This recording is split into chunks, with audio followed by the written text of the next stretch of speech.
രണ്ട്, ഈ ഒരു ആറ്റിറ്റ്യൂഡ് എന്ന് പറയുന്നത് നമുക്ക് പറ്റുമോ എന്നുള്ളൊരു ആറ്റിറ്റ്യൂഡ്. നമ്മളെടുത്ത് നോക്കൂ, എത്രയോ ആൾക്കാർ ഇതുപോലെ സ്ട്രഗിൾ ചെയ്ത് ജയിച്ചിട്ടുണ്ട്. അവർക്ക് പറ്റുമെങ്കിൽ നമുക്കും പറ്റത്തില്ല. ഇപ്പോൾ എൻ്റെ കേസ് നോക്കുക, ഞാൻ വളരെ സ്ട്രഗിൾ ചെയ്ത് ജയിച്ചതാണ്. ഈ പറയുന്ന എല്ലാ ഒബ്സ്റ്റക്കിൾസും ഉണ്ടായിരുന്നു. എനിക്ക് സക്സസ് ആവാൻ പറ്റിയില്ലേ? ഉറപ്പായിട്ടും ഇപ്പോഴത്തെ സോഷ്യൽ മീഡിയയ്ക്ക് ഇത്രയും വൈബ്രൻ്റ് ആയിരിക്കുന്ന സമയത്ത് അത്രത്തോളം പ്രശ്നമല്ല. ഇൻഫർമേഷൻ്റെ ഡിവൈഡും കുറവാണ്, ലാംഗ്വേജിൻ്റെ ബാരിയേഴ്സും കുറവാണ്. അപ്പോൾ അത്രയും ബെനിഫിറ്റ് ഉള്ളപ്പോൾ ഉറപ്പായിട്ട് ചെയ്യാൻ പറ്റും എന്നുള്ളതാണ്. ഞാൻ സാധാരണ മലയാളം മീഡിയം സ്കൂളിൽ, ഗവൺമെൻറ് സ്കൂളിൽ മാത്രം പഠിച്ചു വന്ന ഒരാളാണ്.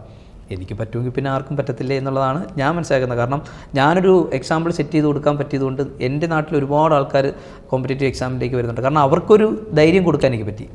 ഇതന്നെ എനിക്കും തോന്നിയ കാര്യം, നമ്മുടെ ലൈഫിൽ നമുക്ക് സൊസൈറ്റിക്കൊരു ഇൻഫ്ലുവൻസ് ഉണ്ടാക്കാൻ പറ്റില്ലേ നമ്മൾ കാരണം.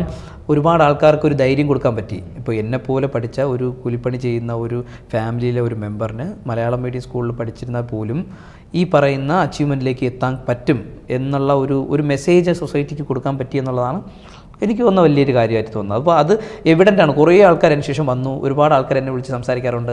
നിങ്ങൾ ഇതിപ്പോൾ നമുക്കൊരു ധൈര്യം തോന്നുന്നുണ്ട് ചെയ്യാമെന്ന്. എനിക്ക് ഒരുപാട് ആൾക്കാർ എന്നോട് സംസാരിച്ചിട്ടുണ്ട്. അപ്പോൾ അതാണ് അത്രേ ഉള്ളത്. എല്ലാം നമ്മുടെ മൈൻഡ് സെറ്റാണ്. നമുക്ക് പറ്റാത്തതൊന്നുമില്ല. പക്ഷേ അതിന് വേണ്ടി സ്ട്രോങ് ആയിട്ട് ഡിറ്റർമിൻഡ് ആയിട്ട് വർക്ക് ചെയ്യാൻ പറ്റണം. ആ ഒരു ഡെഡിക്കേഷൻ ഉണ്ടെങ്കിൽ ഈസി ആയിട്ട് എല്ലാ ബാരിയർ നമുക്ക് പൊളിക്കാമെന്ന് എനിക്ക് തോന്നുള്ളൂ.